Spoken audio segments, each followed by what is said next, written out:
बिस्मिल्लाहिर्रहमानिर्रहीम। अस्सलाम वालेकुम दोस्तों।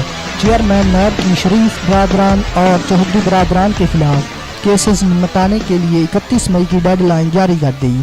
Chairman NAB justice Javed Iqbal ने शरीफ बरादरान और चौधरी बरादरान के खिलाफ मुकदमात जल्द निपटाने की हिदायत कर दी। निजी टीवी ने ज़राए के हवाले से बताया कि नवाज शरीफ और शहबाज शरीफ के खिलाफ रायवेन रोड तमीर से मुतल्लिक केस की तहकीकात जारी हैं। मौसूल होने वाली दस्तावेज़ात के मुताबिक नैब ने शरीफ बरादरान के खिलाफ केस निपटाने के लिए 31 मई तक की डेडलाइन दे दी। इसी तरह चौधरी शजात और चौधरी परवेज इलाही के खिलाफ अख्तियारात के नाजायज़ इस्तेमाल की तहकीकात जारी हैं। दस्तावेज़ात के मुताबिक नैब ने चौधरी बरादरान के खिलाफ केस निपटाने के लिए 31 मई तक की डेडलाइन दे दी है।